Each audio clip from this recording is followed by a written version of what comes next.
Hi, welcome to the BariNation podcast, where we support the bariatric community with humor, humility, and honesty. I'm April. I'm Jason. I'm Natalie. And we have the pleasure of welcoming back one of our most favorite humans on the planet, Miss Menalie Lindell. Hi, friend.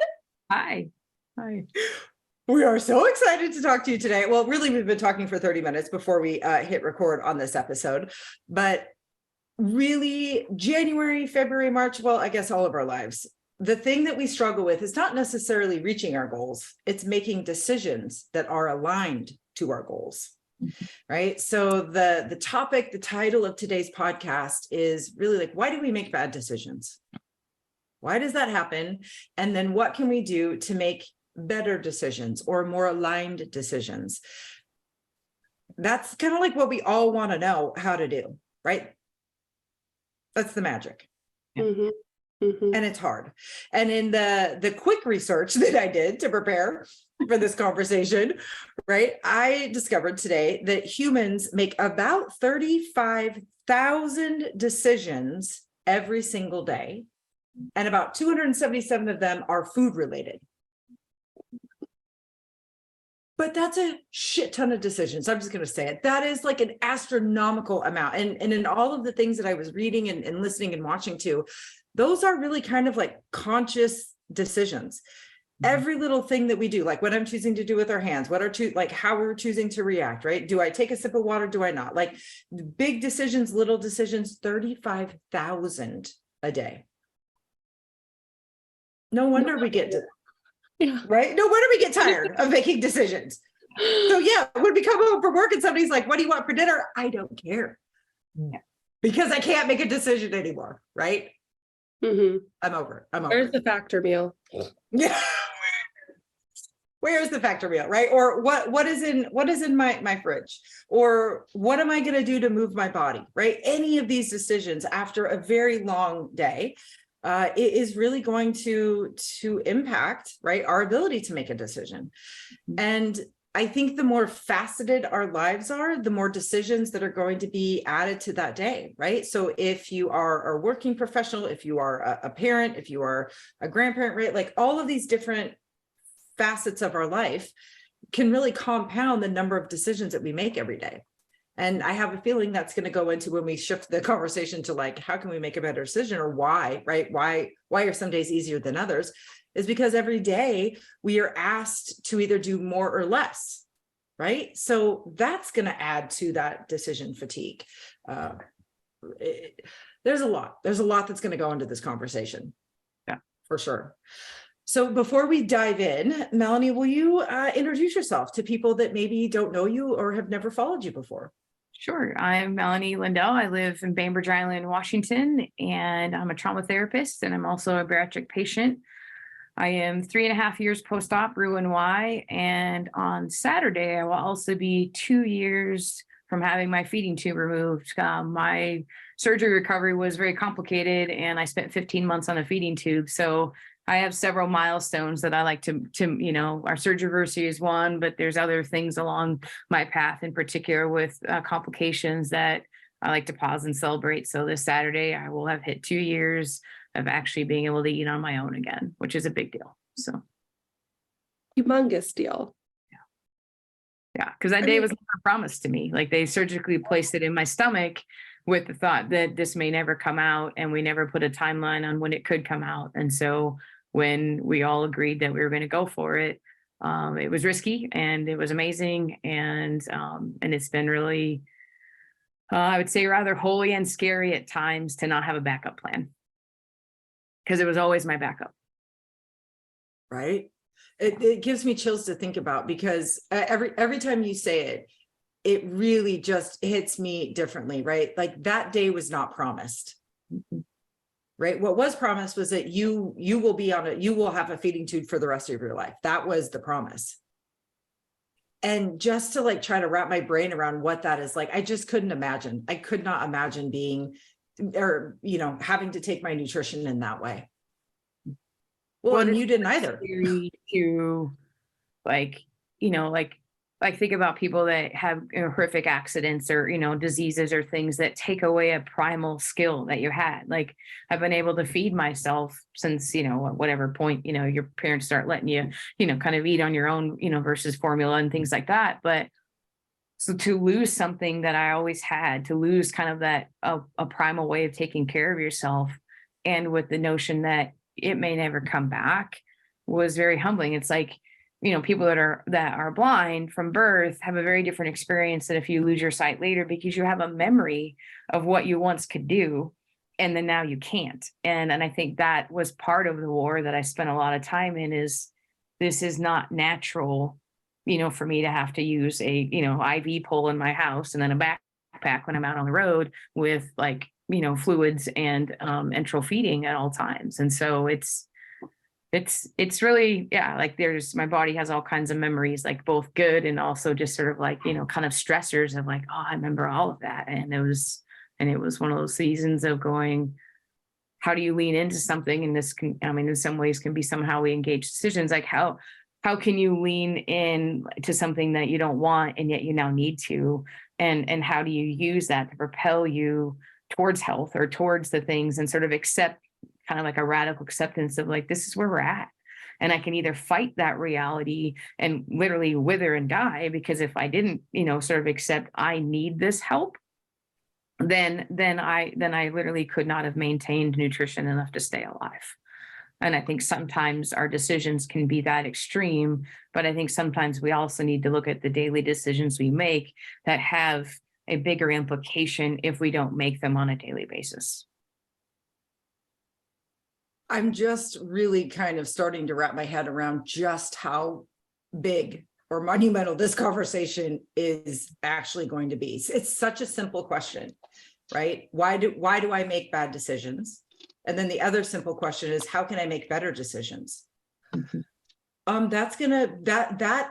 answer to both of those questions is going to change moment to moment, scenario, day to day scenario. Oh my God. And also, are there good and bad decisions? Are there just decisions? Like, that's been sitting in my brain. Like, there's so much with this simple topic that, yeah, it's We're gonna be about to good. get real philosophical with you. You're like, what is the meaning of life? What is life? Are we really living? Like, I was like, oh, this is one of those questions about like, what is the point of my life? And I was like, whoa, that went there really quickly. Like, yes, very profound. very profound, but it kind of is like, this is one of those big, huge questions. And truly the most important, the most impactful questions in our life are the simplest ones. And if we can really drill down and get clear on our answers to these big questions that we're going to wrestle with often, hopefully the more tranquility we can find in our lives, right? Because that is the goal, right? We want to be steady. We want tranquility, right? We just want to kind of always feel like we are on this even pathway. And I think getting very clear with our own definition of a bad decision or a good decision, and maybe even deeper, learning to trust ourselves. When we talked about this before we hit record, right? Like, when can I trust that this is a good decision? When can I trust that this is a bad decision for me in this moment, in this particular instance, is key. And that's a crap ton of work. Yeah. That's a lot of this. But I think the more practice we have in these conversations with ourselves, that maybe easier, the more efficient they will become, so that we are spending less time making that decision. We can quickly go to, what is the decision I'm going to make, to making it, that distance can get shortened, so that we can just move more fluidly through the 35,000 decisions we're going to make every single day. Well, there's also a lot of, tying your worth to those decisions, good or bad. Like, just because you miss a mark, just because you may not make what you feel is the best decision, doesn't make you a horrible person, doesn't make you a bad bariatric patient, doesn't mean you've ruined your day. It just means that decision may not have been the best aligned to what you're looking for as an end result. And it, a lot of times, most of our community as a whole, we're very hard on ourselves. We're very mean to ourselves. And, you know, like I always like to say, the loudest voice you'll hear all day is the one inside your head. Make sure it says kind things to you. So tying all of your worth into one decision that you make out of the 35,000 you make in a day, it's a little much. It can be a little heavy at times. And I would even go one step further. My goal for myself this year, and I'm so thankful that you say it, Jason, because you do live in my head rent free, and that could be a very good thing. The goal is to speak kinder to myself, but some days that is extremely difficult. But what I can do is just be neutral. I can't get to kind today, but what I can just do is be neutral, right? To just be like, you know what, that is a thought that I had, and I'm going to end it there. I would argue that actually is kindness. You know, I think anytime you don't turn on yourself is a form of kindness. So I don't know, we want to put a little neutrality in the middle. It's like, if I don't turn on myself, that is kind all by itself. And that is a win, you know, to be had. And I'll share like when our pre-conversation, I was saying that, you know, when I spoke at Catalyst on Saturday and I couldn't get my screen to share. And so I couldn't share all these slides that I normally just free talk, you know, and this time I made slides, made a video, did all these things. And when I couldn't do it, I could feel rattled, and I did. And I could feel myself sort of going into a place and having to sort of buoy just to get through the moment. But the real win for me was what happened afterwards, and reaching out for some, you know, support from dear friends, and, you know, not eating my feelings, taking a bath and going to bed. And I think sometimes going like, that was the kindest thing I can do. Because in the past, I'm like, oh, you know, I'm a failure, I'm a this, like I'm, you know, all these things. And so that wasn't a neutral position. And I think one of the first things I would say about like, what do we call a good decision, bad decision, or decision making, and let's call it that, is we have more agency than we want to believe. And so I think when you have agency, it means you have choice. And I had a choice in that moment, and I could have gone all kinds of directions and put meaning on myself and different things, or, you know, like blamed it on a computer or blamed it on whatever you want to blame it on. And I think sometimes like we feel like we're falling prey to this decision, or because I got this phone call, therefore I couldn't make, you know, a choice with my eating that actually is for my health, or a choice with my movement, you know, that's for my health. We still have a choice in a moment that's distressing. We still have and so I think it's that starting with living in that space of truth. And if we can start with truth, we will find that we have more ability to choose kind things, to choose things that are aligned with the goals that we have, than if we want to live in that category, either of the realms of wishful thinking, or just lying to ourselves that we didn't have a choice but go to McDonald's tonight, or we didn't have a choice but to fill in the blank. Because the bad decision, if you want to keep using that label, is so specific for each person and is very specific to the context that you're in. I literally wrote down 3 things in like that 5 minutes that you were talking. I think my world has been like forever altered. Like, what the hell, Melanie? Being neutral is being kind? Well, because I don't think there's neutrality. You're either kind or you're not. And that's why I think, like, not to bring in like the whole body positivity thing, because I know that that's like a whole other topic, but it is being kind. When you're being body neutral, when you're having a neutral day about yourself, you're not picking yourself apart. You're accepting your body, which is still kind and loving. Okay. Yes. Yes. Right.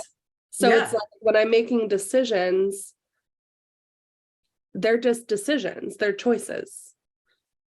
Yes. And that ends there.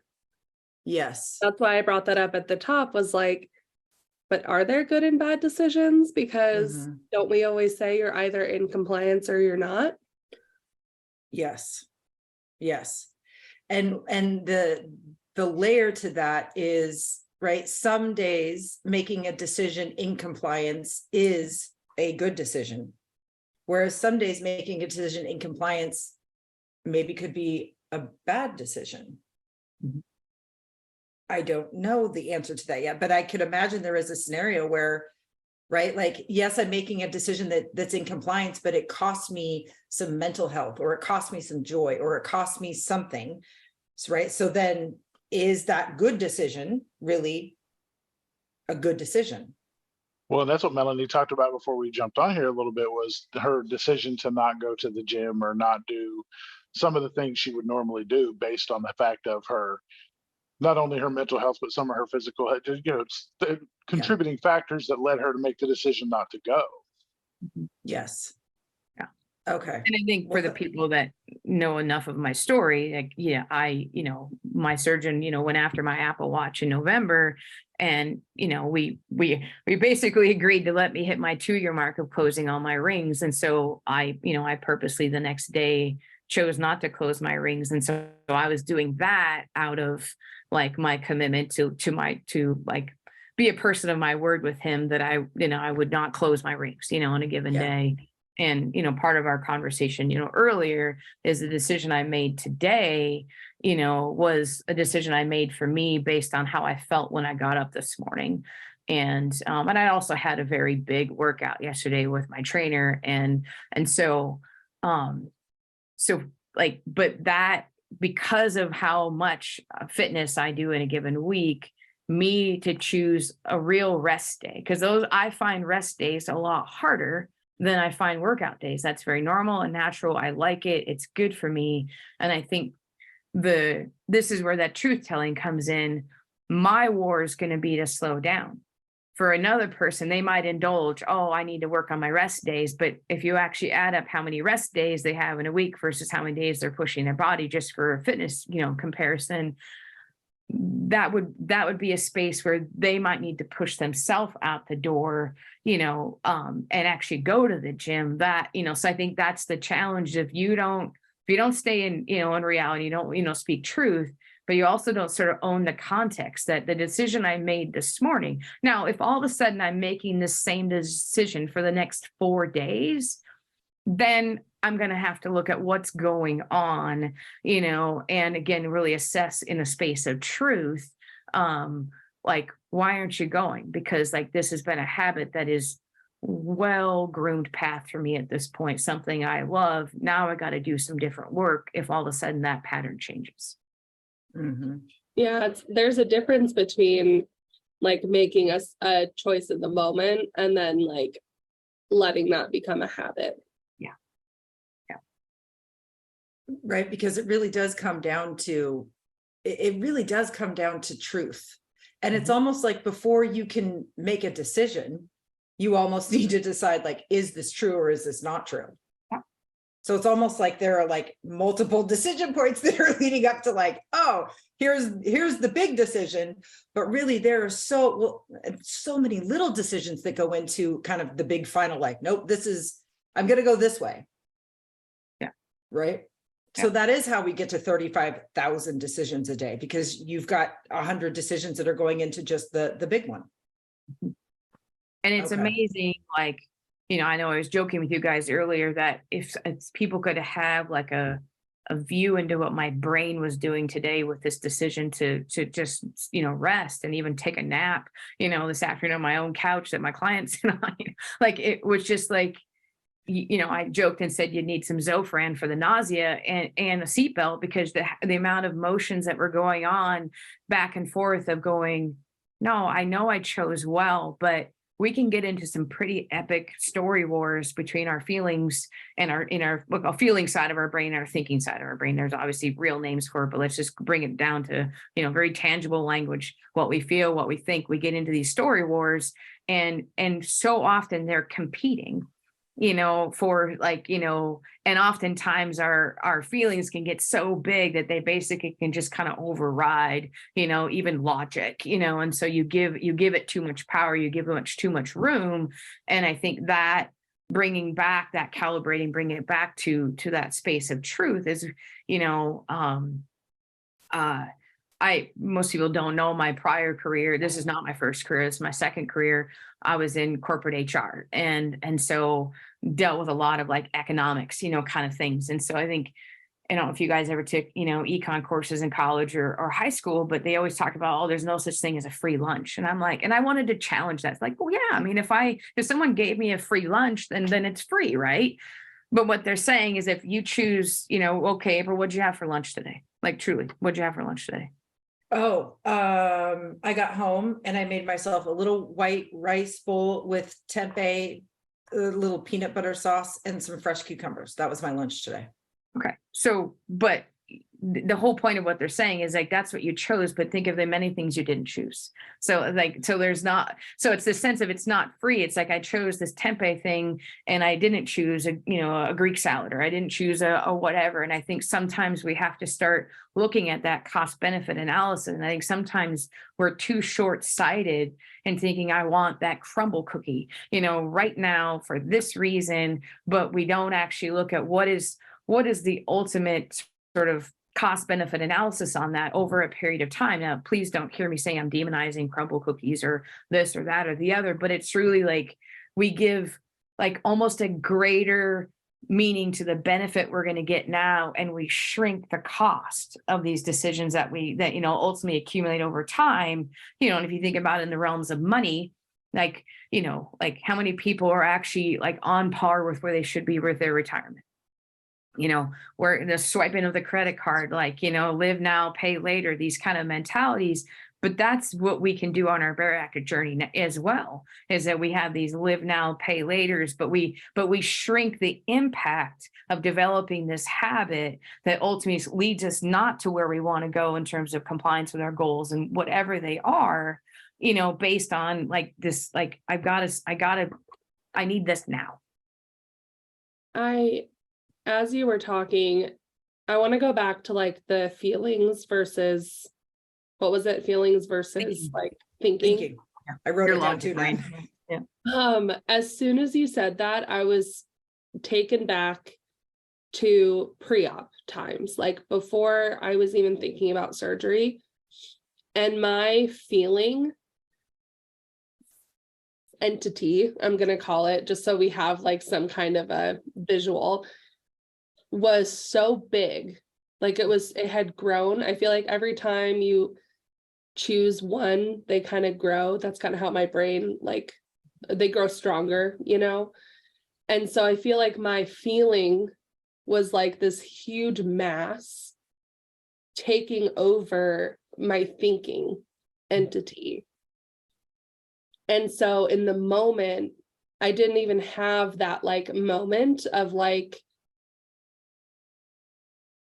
finding my truth, as kind of we were talking about earlier. Like I didn't even have this feeling thing was so humongous and like just took everything over that that's what I went with, because that was what the majority of my brain capacity was. And like going through surgery was that reset of like, now they're both small again. They're both the same size. And now we get to like build them up and learn which fighter we want to choose. Yeah. It's a difference in going to the gym every day and only working your arms out versus and having little skinny legs, or doing full body workout and having both sides be, having top and bottom be equal. And I was thinking about, like, you've seen that movie Inside Out. It's like there's those little characters and it's like, which one do I want to make stronger? But it's like I was at that point where I couldn't make that decision because one was just so exponentially stronger. I was literally thinking, I mean, I never in the 137 episodes that we've recorded have I wanted to just blow up the chat so bad, because all I'm just going like this, like, oh my God, because I want to chat. Right. We have to choose what we want most over what we want right now. Is exactly right. But what you said is so true. And Natalie, dude, all I'm envisioning is I 1,000% yes, I was feeding my feeling side of my life constantly and never feeding that like thought side of my life. I never stopped and asked myself, is this true? Right? Like, is this true? Is this true for me in the moment? Like, what is really truthful right now? Mhm. Or Never. is real is what I'm feeling.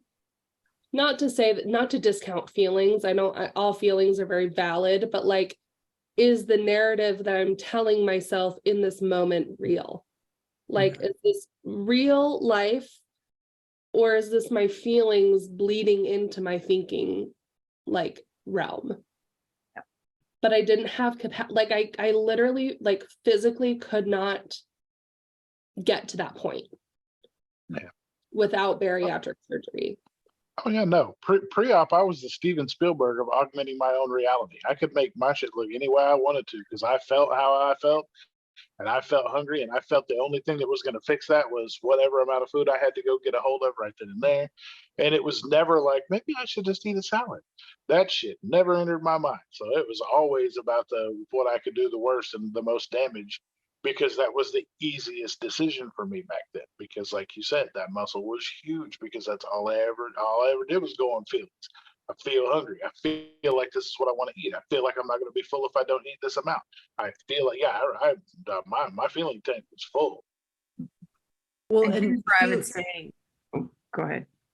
I was just going to say, that feeling, Jason, that you're describing, instantly equated to panic, right? Mhm. It was panic. And so all I could do was, oh my God, I'm panicking. I need to get out of this panic. And the quickest way out of it is to just eat. Yeah. Yeah, and I think to go along with that, I think one of the things we have to realize is that, when the feelings parts of us get so big, it's usually a sign that there's been deprivation in there, and then we overcompensate. So the places where needs didn't get met in relationship, they got met by food. So again, you make these associations. And so I think we have to, that's where some of that story work or the head work, those things that go on. And that's why our journey is like, it's forever and it's layered. Like you can't tackle everything, And so I think being able to say, like, okay, so my feeling, for you, Natalie, was so huge. Well, even some of the snippets I know of your life, there were places of just like deprivation of care, and places where food became a friend, food became the most reliable source and all that. So what happens is I begin to feel distress again. And we have, and I've said this before, like we have an auto reply, to our distress. And it's whatever maladaptive coping skill we learn. And whether that be food, whether that be, be some other thing, that we have to work on those stories, on those situations, those past traumas, those things, so that you unassociate comfort can only come this way, or my feelings have more power than what they should have, all of that stuff. But if you don't actually do the head work and the story work and all the things that are like underneath all these things, it will be a constant battle, not only in your decision making, but the meaning you place on the decisions that you make, which usually is an attack on your identity as well. That's that self-fulfilling prophecy and all the imposter stuff we talked about last week.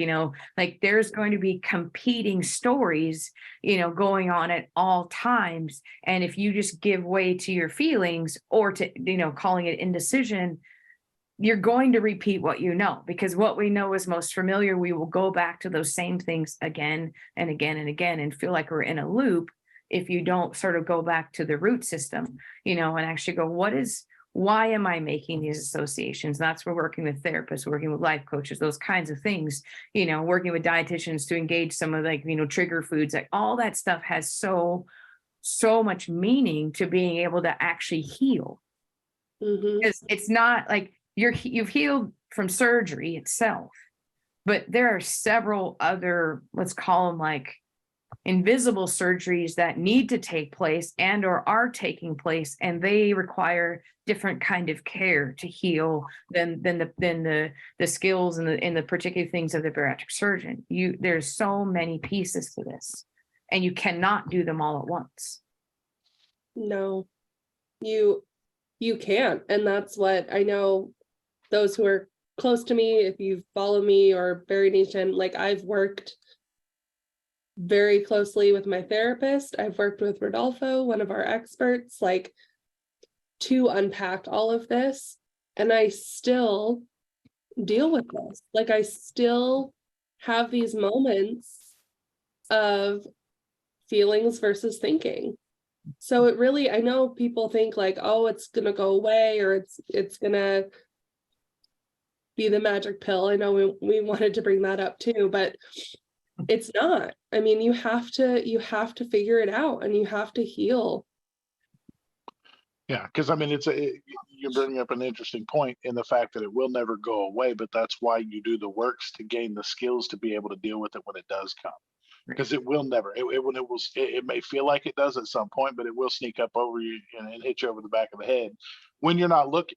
It never just presents itself and goes, "Hey, in a couple of days, I'm going to come back. You better be ready, because I'm gonna kick you in the knee, and you're gonna be like, oh, well, shit, cool. I can prepare. I have all this time. Like, that's not. Put it on the You've been calendar. thinking, yeah, I'm having a great day. Everything's cool. Next thing you know, oh God, oh shit, oh, and it's just there, and it's full on half the time. It doesn't come on in waves. It doesn't like, oh, it's gonna creep up on you to get a little time to get your shit together. No, it comes on as a full blown tidal wave and knocks you down, and then you're trying to figure out exactly how to gather yourself. And the thing about the tools that you gather when you're doing this to get ready for these things to happen is your toolbox gets knocked over, and shit spreads out everywhere. It takes a minute for you to collect yourself, collect your tools back together, figure out a plan to deal with it, and move forward. It doesn't mean that you're a horrible person or that you suck at coping skills, because you can't just automatically flip the switch when things come on and start getting bad. And you go, oh, well, I'm not dealing with this today. I just flip that out. I'm done. I got all the tools I need. Not when your toolbox knocks over. And half the time when the toolbox knocks over, it's dark and you don't have a light and you can't find the tools. It takes a minute for you to feel around to find what you need to make the small alterations you need to be able to get through. Yeah. I literally just, I think, figured out. I mean, you guys know me. I don't have feelings. That is my standard operating procedure. I don't have feelings. I don't need feelings, right? Feelings are never going away. We can't turn off our feelings. As hard as we try, we can't turn them off. We can ignore them. We can push them to the side. We can try. They will always find a way to be known.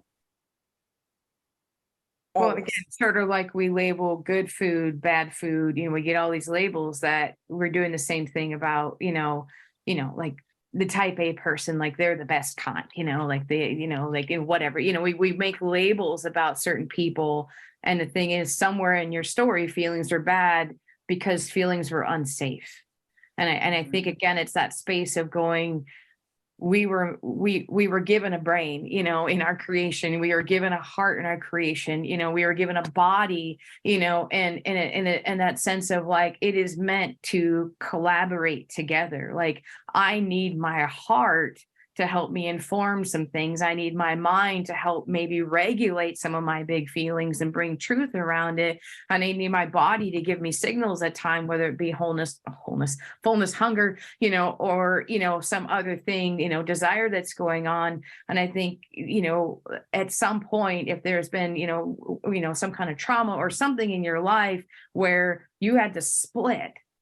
And some people split and they're all emotion, and the people that are all head, just look at that sobbing mess over there, get it together, kind of thing, It's literally on me. the other side.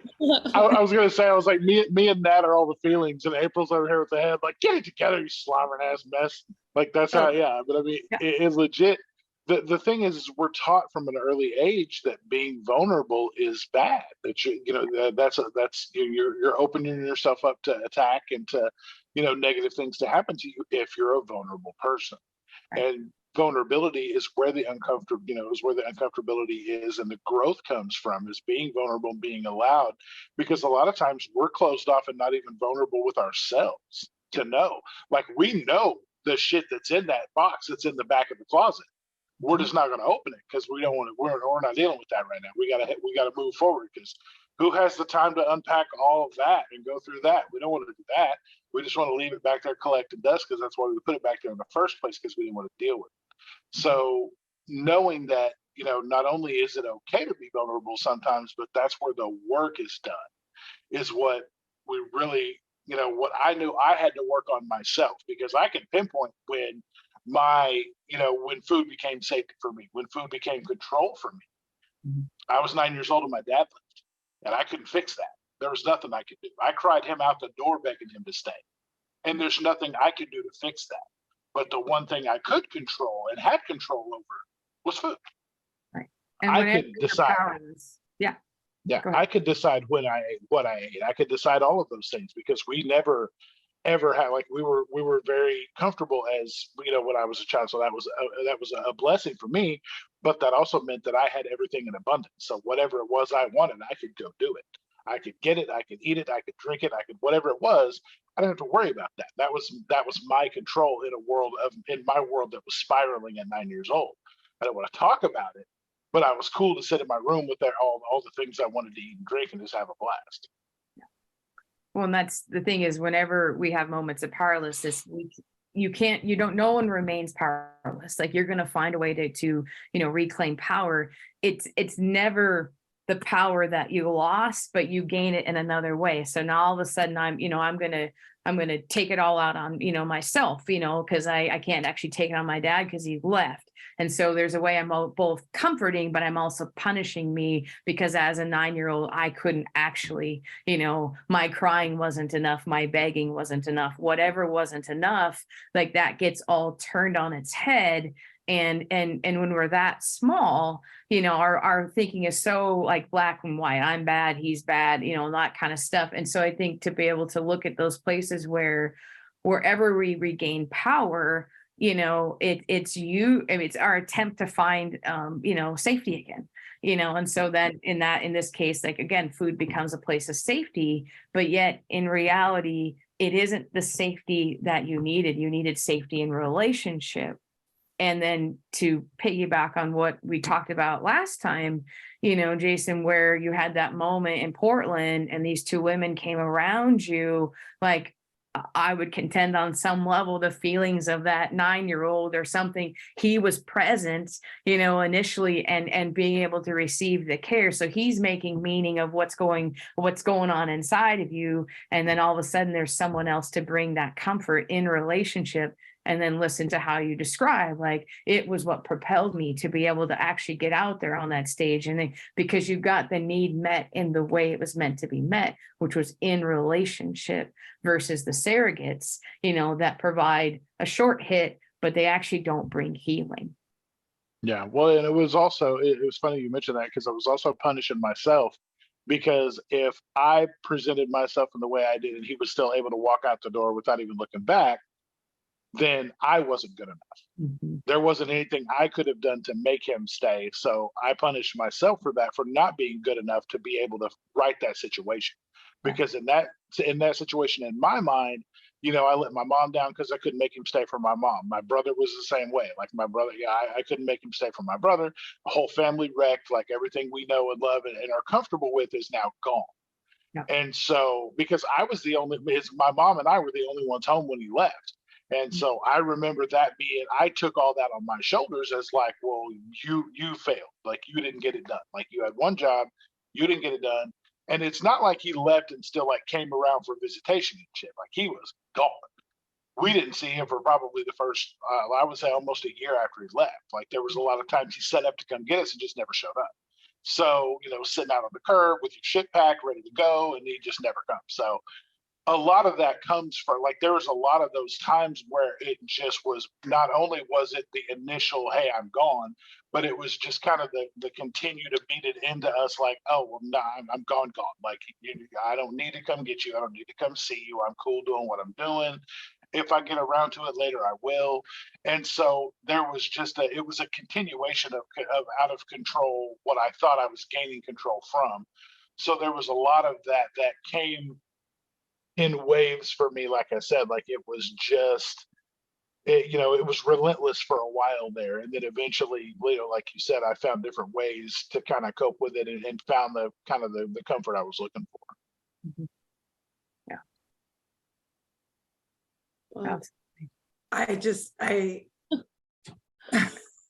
April's broken again, so Well, Oh, those bad feelings are coming up now. So no, it's not bad feelings. Honestly, it's almost like relief, I guess, or maybe just like, oh, again, now, like a sigh, like, oh my God, like, okay, I guess just to kind of have another piece of the puzzle click into place Mhm. is relief. Mhm. And in a lot of ways, it this is why making decisions that are aligned to our goals in the moment is so difficult, right? Because in our brains, we just want to say like, it's just make the right decision. But no, that decision is, this moment has 40 years leading up to it. There are 40 years of moments that are leading up to me, to us having a difficult time making a decision today. Because who's making that decision? Like, like Melanie said, my 9-year-old me was in Portland, like, so who's making the decision? It could be 9-year-old me making the decision that I want to make. It could be 15-year-old, 20-year-old, depending on, when whatever, happened to you. You just don't, like, you don't know who, and it's hard when you don't get to that trust level with yourself to know exactly who that person is that's making that decision. And there's it's a whole movement right now that I've seen. I've read a lot of books and studies and all this stuff about just healing your inner child, right? Because that's the whole thing that Melanie was saying, is like that it's the younger you, when that trauma started, that's where that paralysis is coming from. And so that's what I would like to start doing, is like, oh, if I would like to wear this piece of clothing, I'm just gonna wear it because it makes me happy. And like, okay, if I don't like the way it looks in pictures next time, like, okay, like I won't wear it again, but like I wore it in the moment and that made me happy. Like, or I'm not gonna make this decision because my younger self didn't want to make that decision and wouldn't want to make that decision today. Like, I think when you put it in that perspective of like, I guess taking the time first to like figure out where that stems. I mean, then that's like a huge thing. But after that, you can kind of put it in perspective of like, is this stemming from something? Is this and it's And- bigger and smaller. And I'll say it that way because on one hand, it is a big thing to have the awareness and recognition, but I think we can start with just saying, how old do I feel right now? So that's why I brought up bad feelings to you, April. Is like, if you having feelings in a moment are threatening, you're most likely not your age you are right now. So you have to check in with yourself, because like, that's the sense of, if I don't feel my own age, then I don't have the agency I need to make a decision with the resources that I have now. So if you're making a decision at 9, your resources, there's more powerlessness in your life, Jason, than you have right now. There's less healing, there's very binary thinking, black and white going on. You have more cognitive dissonance to be able to discern things at this point. And so wherever those cutoff pieces are, like, I can't think, well, how old do you feel right now? If I can't feel, or my feelings feel dangerous, how old do you feel right now? And then part of that can also be, if it's in the context of, being with someone else, then you're like, whose face do I see right now? Because like, oh, this is really makes me feel more like I'm talking to my dad, or, whoever, those kind of things. That's the stuff that can help. And that's why I say it's easy and hard. You do a little bit of that labor and that little check-in with yourself, it's going to help propel you towards having the possibility to choosing something different in this moment, and that to me is kind of that line we walk of like, is the decision I'm making, right now, that cost benefit analysis, like we have to look at, like, do I need quick relief? Or if I don't have access to vulnerability, then I would always argue, then you're not living. You're just surviving. And so like, we cannot live without being vulnerable in relationship with another. We're just surviving, so I think that sense of like all of these can go happen quick, in our minds very quickly. And nobody even needs to know we're assessing all of these things, live, and then you're able to make the decision to make, or have the opportunity. I say we don't always, it's never perfect, but we have the opportunity. If we do that initial labor, if you start to feel off, dysregulated or how old do I feel? Whose face do I see? Do I feel like I have choice? Those three things, I mean, there's plenty of others, but those three things alone are a launching pad to being able to realize you have more agency in any given moment than you believe you do. It's the choice for me now. That's about the last thing I've got left that I haven't cleaned up yet, is when I feel like I'm backed into a corner and there's a lack of options for me, or that I'm forced into doing something. That's when I have a real hard time with it, is because there was a lot of times in my life where that happened. And that's where I still, to this day, I'm like, I pulled a grown man. I'm 40, however old I am. I do what I do so I can do what I want to do, all that kind of shit. But but that's where it all stems from. But it's saying, and that all, and at least I not only can label it, I can pinpoint it. I know where it's coming from. I know all of the things surrounding it. So I'm getting better as I'm doing it. I just had to cut myself some slack and realize that life's too short to hold myself so damn accountable for all these things that weren't my choice, weren't my fault, wasn't my decision. I spent the better part of my life holding on to stuff that I didn't even need to carry because it wasn't my shit to begin with. Right. So, it eventually took time for me to realize I gotta put it down. My back hurts, my legs are sore. I can't do this forever because I don't want to carry it to begin with, and it wasn't even my stuff to pick up in the first place. Right. Which is one of the kindest things you can say to yourself, because when you're able to say, like, I had to find a way to survive my life, like my world was thrown into chaos, and what I found is what I found. And I think we can look at, like, with gratitude, you found a way to get to today. And the things that saved us as kids, they end up taking life and eroding life from us as adults. And when we start to see that it's reversing what we most want, like, that's actually hopeful, when you can say, oh, like, this isn't working anymore, or I don't want to do it anymore, or, that kind of stuff. Like, that is actually a really hopeful moment if you allow yourself to stay in that space of truth that says, like, this was never mine to hold, and I had to find a way to still survive. I'm 9 years old and my world's in chaos. I got to figure out how to do it. And that's surviving. And then you build your new tool bag as awareness grows. And as, like, that's say, but I want to learn how to live.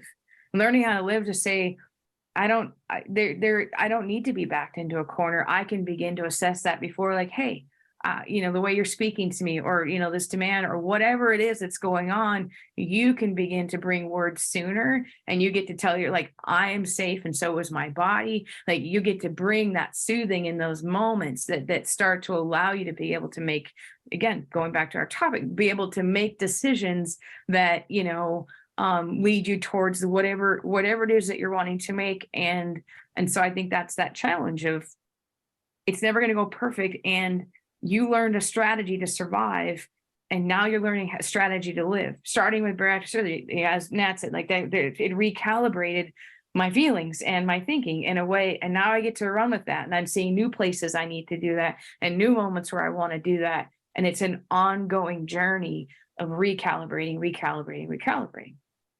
Yep. And I think that's where panic really sets in for bariatric patients, is when they start realizing, oh, I'm feeding my feelings, or I'm feeding my thinking side more than the other. And all of a sudden you're like, oh, wait a minute, this feels familiar, because we do get that break after surgery. So many of us get that break. And then all of a sudden it's like, oh, wait a minute. Nope, no. I've done this before. Deja vu. I've been here before. Mm-hmm. And people panic. And I've really gotten in the habit of helping people reframe that panic, mm-hmm. because that's how you now have a choice, mm-hmm. right? That's the commitment. Now oh, wait a minute, I have lived life differently for the past couple months, and it feels different, and it's different, and it looks different, it smells right, everything is different. So now all of a sudden you have this opportunity to really make a decision. Oh, I have lived life differently. It did feel different. oh, what am I going to do? Because the old life is familiar and it's comforting, even though it's not aligned to our big overall goal, which on the surface is to live at a different weight. But really, what's under there is, no, you just wanted a different life, because that old life was not working out on any level. And the quickest thing that you could identify was the cause that it wasn't working out was because of your weight. That's the quickest thing. That's the easiest, that's the biggest, that's the most visible. But after surgery, many of us very quickly realized, oh, it wasn't actually the weight. There was all kinds of other things under there that I did not like about myself, that unconsciously I knew I wanted to confront, but I just didn't have the strength, the mental capacity. Right? We say this all the time. I didn't have the capacity, right? Because feelings or thought, whatever it was too dominating. And surgery really does take everything back down to kind of, right, their original size. And if you are not engaged in this work, this very heavy conversation that we're having today, if you are not engaged with this work from day one, yeah, no wonder why the honeymoon ends and you're going, oh my God, what the hell? Like you know, you're living in a fog, you're living in not reality. And all of a sudden reality is going to hit you at some point. Jason, you're muted. It's like you're sitting in a wheelbarrow and somebody's just tootling along, pushing you, and all of a sudden they just dump your ass out. And that's when it all ends, and you're just like, oh God. You're like, oh, it's work now. Oh God. Like I said, it never comes gingerly. It all just comes at once and smacks you. Yeah. And it's like that panic, you know, we keep bringing up that sense of panic.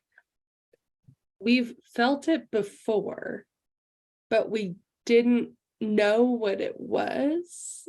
It was just a weird discomfort that we went to food for. Like, it was like, oh, I don't feel fine and good and happy. Well, okay, food. Like, it was just like a diversion. Automatic.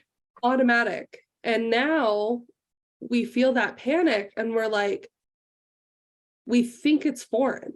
We're like, oh, I've never felt this before. Why do I feel this way? What is happening? And it's like, well, actually, no, like you felt this way your whole life. And like, it's that familiarity. Yeah. But again, it goes back to that recalibration of like, you have the capacity to know that it's panic and not just a weird discomfort that like, I'm just going to go numb with food. Yeah. The crazy part is the feeling is the same, but the reaction is way different. It just takes a while for you to connect the dots and realize that it's the same feeling. It's just your reaction to the feeling. It's not to go, oh God, let me go grab a bag of chips or whatever it was that you used to do, or go to the nearest drive-thru. You kind of wander around in it for a minute and realize that, oh, I'm just not reacting to it the same way. I got it. Okay. Dude, this is how I've been explaining it to myself. Like, I feel like I'm Groundhog's Day, like, especially now. And you guys know, I'll be 4 years out this summer, I think. This is how crazy my life has been. I don't even remember my goddamn surgery date or the year, but I think I figured it out. Anyways, I'll be 4 years. 2019, because I'm August of 2019. That's all the only reason I remember. Ours are very close. So Thank you. Thank you, Menalie. I think it's July 19th. Of 2020. It's 25th. It was supposed to be the 19th, 25th, and they got shifted to the 25th. Mine's the 23rd, so we're literally almost a month, like just almost a month right there. So. Oh, thank God. Okay, so we will be friends forever now, because of that reason alone. But I digress. I feel like I'm having deja vu every day. I'm like, I have been here before. And at first it was panicking me because I was like, oh my God, I can't figure out how I know I've been here before. But part of my work of weight loss surgery is lowering my temperature. It goes, it doesn't matter why you feel like you've been here before. You have been here before. What do you think you used to do? That's my magic question. What do you think? I think I used to eat something, or I think I used to drink something, or I think I used to rage and push down this thing that I think is a feeling. And as soon as I go, okay, you think you did that? Don't do that. Don't do that. Do something else. Right? It's like, I get so caught up with, I need to know exactly what this is, or, And that's my truth, right? So when it comes to these decisions that I have to make, finally to give myself permission to go, you don't need to know that exactly. You can just say, this kind of looks familiar. And if that's familiar and that didn't work, don't do that. Try anything else. And now I give myself permission. If I try something else and you're like, oh, and for me, if I try this, okay, I'm not going to do that. I'm going to try this. And if my reaction is, oh, wait a minute, this feels familiar. Okay, you also used to do that. Don't do that. All I'm doing is making this very clear list of used to do this. Cool. Okay. I don't want to do those because those didn't help me. I'm going to do these things. Well, It's there's getting it wrong to get it right. Well, but there's also a bridge that can be offered because sometimes people aren't quite ready to do something different. It still feels too paralyzing and different things. Mhm. So I've worked with a variety of bulimic clients over the years, and there's one in particular, was a teenager that I was working with, and she'd come into my office when I used to live in Thailand, and she said, oh, Menalie, I'm not going to throw up today.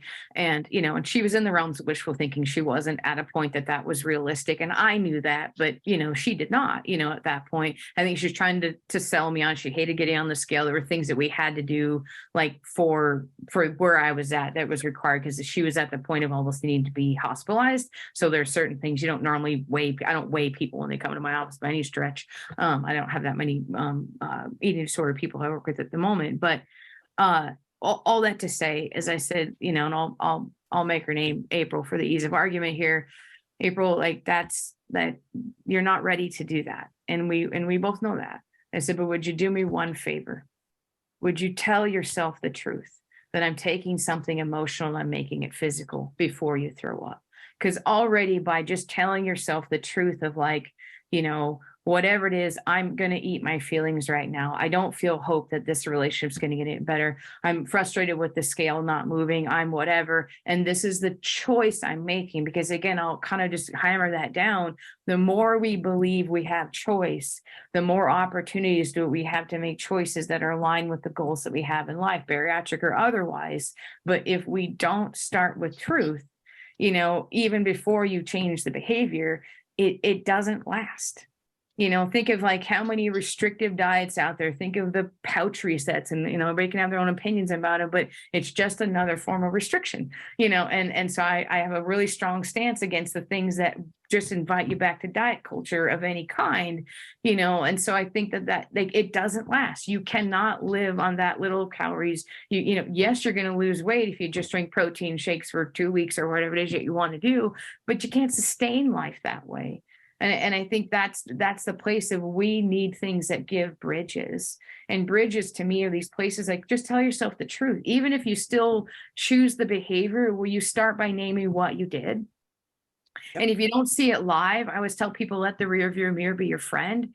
Then name it afterwards, like, oh, that's what I did. And that's why I did it. Because already that helps to begin to establish different neural pathways, and that's where we're talking about the flags in the ground and the different things, because we're trying to establish options. But you can't establish options if you don't tell yourself the truth.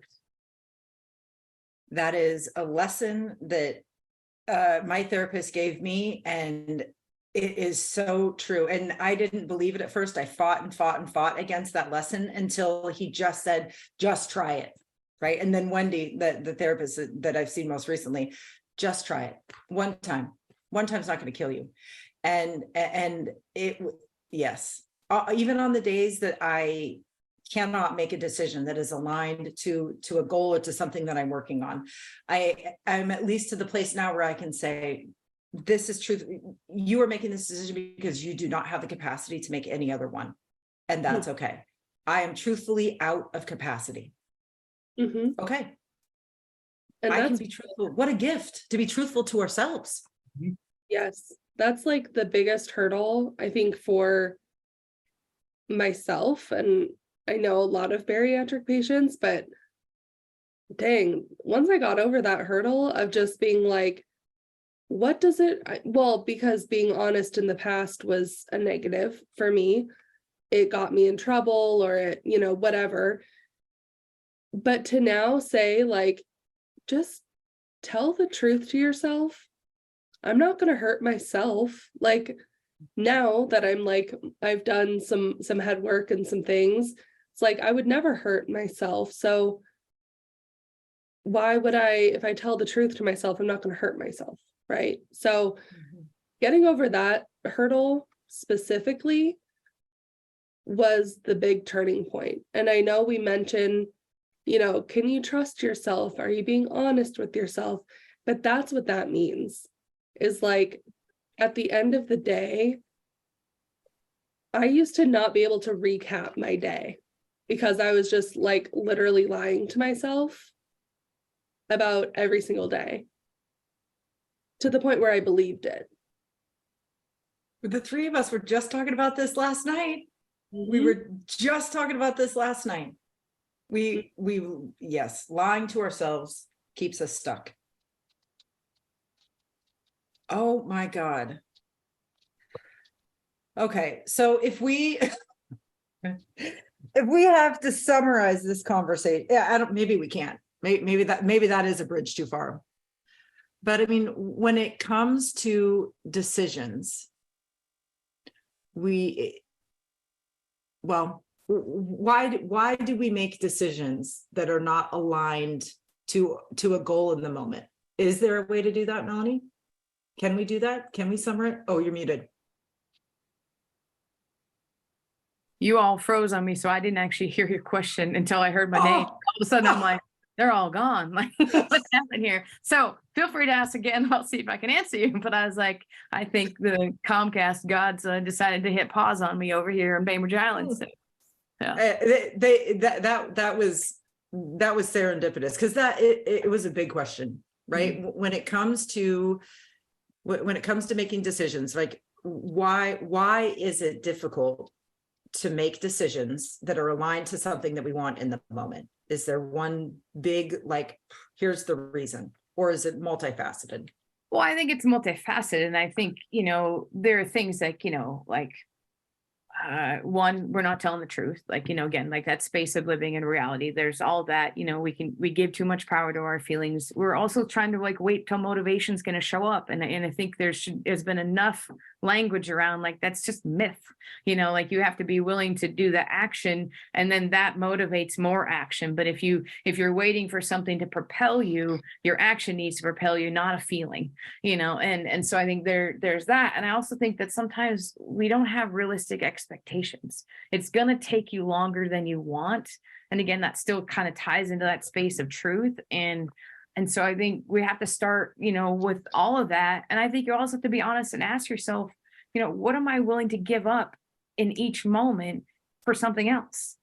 Like there is a cost, and which cost do I want to pay? Do I want to pay the delaying my, dopamine hit from the cookie, or the whatever, towards this goal, or whatever it is? Like, we have to be willing to assess that you have to give something up to get something else, and you have to be honest about those realities. And sometimes we're that convenience culture. We want the quick fix now. We want everything microwave, no defense to factor meals, but that sense of like, but that's what we're after, is like, instead of like, this is a labor for life.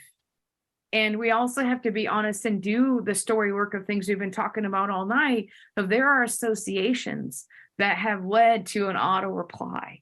And you've got to do that background work, with, close trusted people, therapists. Certainly there's offers in BariNation with emotional eating, and, all the various things that are available to you, working with dietitians, all that stuff. Like that's why it's multifaceted, and we're always looking for the quick fix, and I'll find my little pill.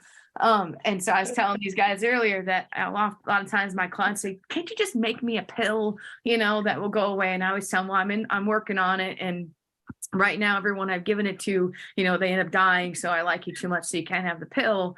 Well, then my cousin actually found me the pill. And so for those of you that aren't watching this, it's 700 milligrams of a chill pill, and it's this idea of like, you've got to be more gracious with yourself and slow down, and be able to say, like, this is the only pill that I think is going to help you in the end, which just says, like, take a breath, ground your body, one decision, like, again, I'll keep picking on cookies. The one crumble cookie, because first time I ever had one was at your house, never had one before. Is that like one cookie is not, it's not going to make or break you. What can make or break you is the meaning you place on it. If you're in that sort of perfectionist place, and then that thing then leads you to spiral more and more. Well, now that I've done this, now that I can do that side of it can do it, or you don't actually, you're not honest with yourself about the cost benefit analysis and the ultimate payout. If I keep doing this, if I keep this association alive of when I'm sad, when I'm anxious, when I'm that, I go find comfort in the realms of food and all that over a period of time, that's going to put you in a very different place. And we were talking about this idea that, like I grew up boating because I have a family member that lives on a yacht, and coordinates matter. And you change the coordinates by 1 degree, and where you end up a mile or 2 miles from now, you are so far off course. Or in our case, I hope it's more in the realms of where you can see, like, maybe hope is that you do these small degree of changes where when you ultimately dock your boat, whatever that means in your life, where you're going to be is going to be so far different than where you started. It's not magical pills. It's not, these kinds of things. There's no quick fixes to this. It's more of, can I, kind of put my seatbelt on? I'm going for, a long journey here, but that doesn't mean that every step is hard. That doesn't mean that every, moment is going to create suffering. It's just saying, like, I'm not going to be perfect at it, and I can't do everything at one time. And so if I focus on my water, or I focus on this one thing, again, you're going to be building, sort of like what James Clear, the habit stacking, you just keep building and you do these things. Those are the things where it ultimately is sustainable. If you're looking for the quick fix, or the pouch reset of, metaphorically or literally, yeah, you'll have some temporary results or temporary hit of dopamine, whatever it is that you're looking for, but it is not sustainable for the long run. So I think any decisions that we need to work on making are ones that are they sustainable for the long run? And that's really how we end up achieving the things that we actually want to achieve, is that we do kind of put in this very heavy work of understanding our decisions and then making decisions that are more aligned than not, in the very little things and in the very big things. Mm-hmm. Right. And I think for me, it's also been important to not question why some days it's easier for me to make a decision that's aligned and other days it's not. It's just, oh, today's easier. Okay, I'm just going to take that as a gift. And then tomorrow, when it's not easier, I need to put the work in. But my hope, my faith, my belief is that if I just accept the easy days and add that easiness to a bank, I can withdraw from it on the days that I need that extra energy for me to do that work. Yeah. Yeah. Menalie, is there something you would like to leave our listeners, our friends, or our watchers with when it comes to decisions? Is there, if there's like one thing that you hope that they take from this conversation about why decisions are hard, or what we can do to help us make more decisions that are aligned to a goal, what would you wish for them to walk away with?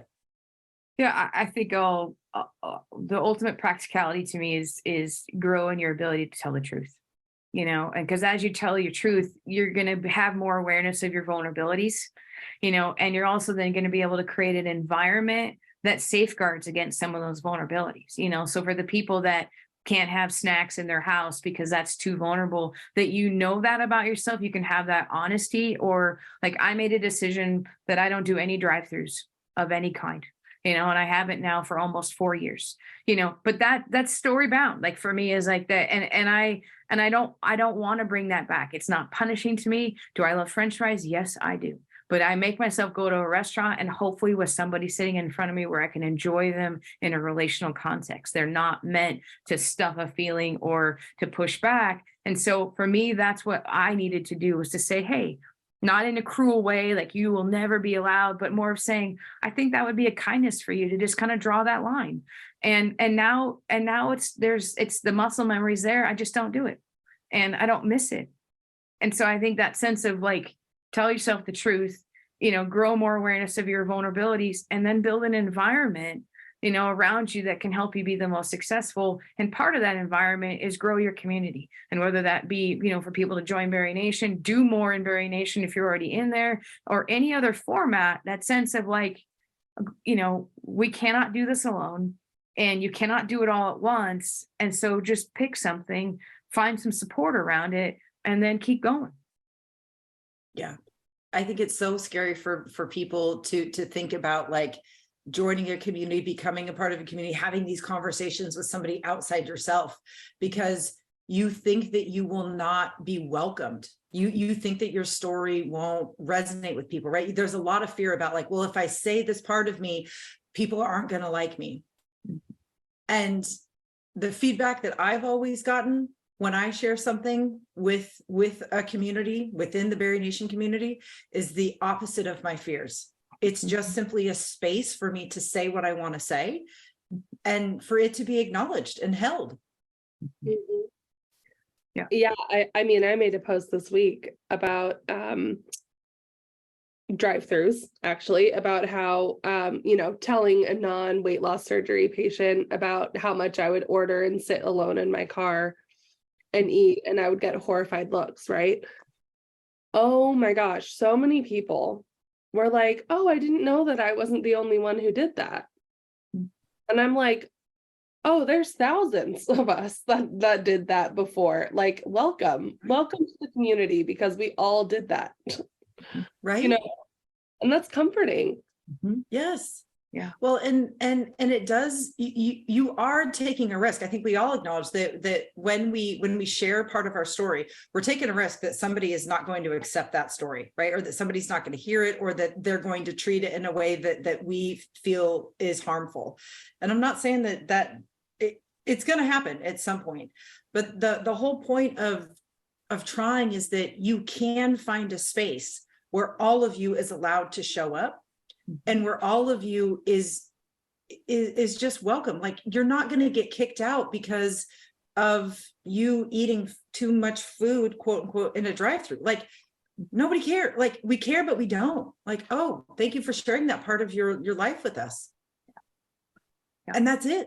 There's no judgment. There's no shame. It's just like, because I think we have come to, like, for me, it's like, oh, this is the promised land. Sharing my thoughts, sharing my feelings is the promised land. Like, this is what I was looking for. This is the help and the support that I needed to find success along my journey. And for so many years, I was scared of that, and it kept me back. And now that I know that what I thought was not true, it's been freeing, right? My thoughts are not true all the time. Right. Shocking. I know, April, shocking, but. Well, but that's that place of like, when we use only the past as the predictor of how things are going to go out, like we limit ourselves. And so I lovingly bullied a friend of mine to join BariNation, and then made her come to, support group last night. I'll give her anonymous for the moment, but then I called her afterwards, and I said, how'd it go? And I wanted her to see my face in there, but I also wanted her to get some care, because I know she's just kind of in a space where she needs more voices in her life. And it was meaningful for her. And so I think sometimes, like, that's what it looks like, is like, we can show up for each other, and showing up for each other is calling out that, you're struggling, and you have need, and having need is normal. It's human. And let's see if we can get some of those needs met, and you have access to more care.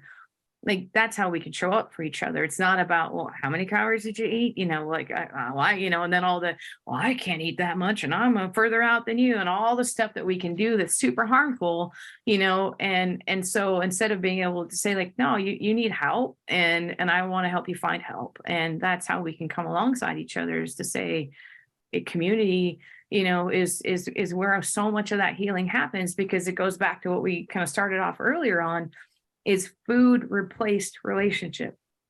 So we need to begin to replace food with a relationship, and so you get to bring that back into calibration, that sense of like, and again, not that you're not supposed to eat it all, but you understand what I mean, is like where that association that you initially should have had in relationship, it got thwarted, food became its replacement. Now we need to thwart the food as a replacement and bring it back into alignment where you have those needs met in a relationship.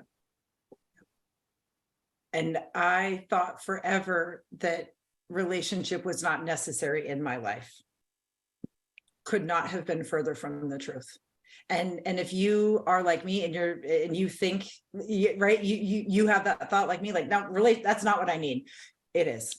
I promise you, my friend, it is. And that is just a truth that I have had to come to accept. And thank God, I think all of us, right, have accepted that. Even And I turtle shell has, so, oh yeah, that's true. I know you want to say something, but I just wrote this down. Showing up for someone is listening. Mm-hmm. If you listen to somebody else's story, if you listen to their experience, that is showing up. You don't need to do anything else but listen. Mm-hmm. Yeah, I just wanted to say, like, a realization I had this last year is that we as in like humans, are not meant to be alone. We are not meant to live our lives alone. The term "it takes a village" is a term for a reason. And we spent our whole lives before surgery living alone. And that did not work. And now we need our community, we need our village in order to live again. And that when I made that realization, that's when the pieces started falling together. We've been saying it a lot so far this year, and I have a feeling we'll be saying it for the rest of our lives. If we want to live a different life, we have to live a different life. And if we lived in isolation before, it's not going to work for us now. Obesity is already an isolating disease. But the best treatment for that is community. It truly is. Oh my gosh, friends. Well, I've been thoroughly broken along many parts of this conversation, as I think we all have.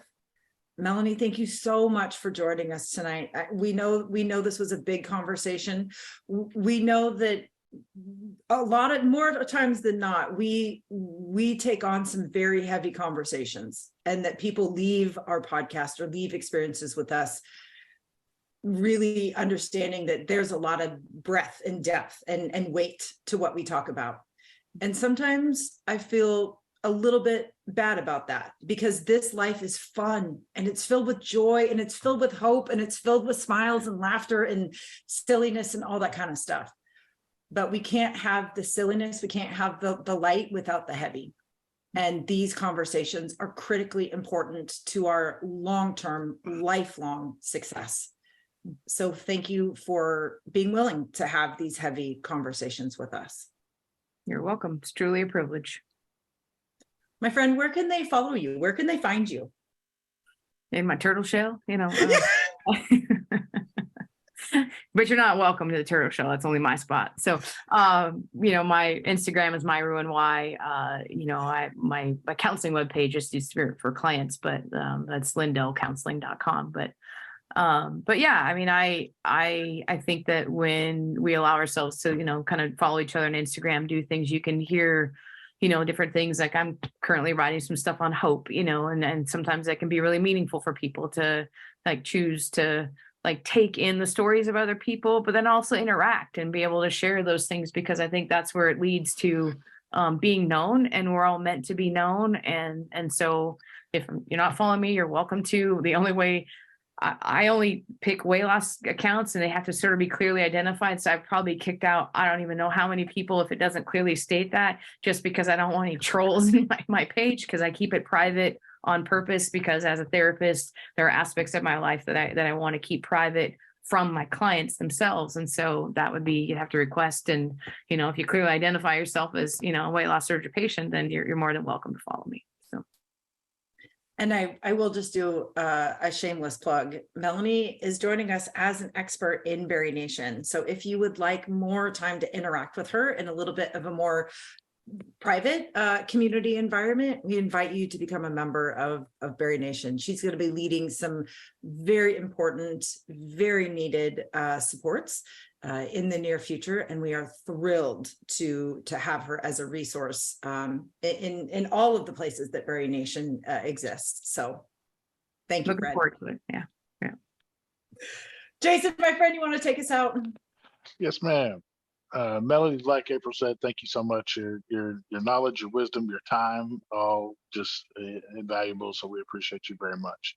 For the community, we appreciate you guys for liking, the sharing, the subscribes, the follows, the telling people that we exist so that other people can get the assistance that they so desperately need. And all of the help that you guys have given us is tenfold what we could ever do for you guys, and we just appreciate you from the bottom of our hearts. And at the end of the day, just remember, you've got this, we've got you, and we'll see you next time. Bye, friends. Thank you. Bye, everybody.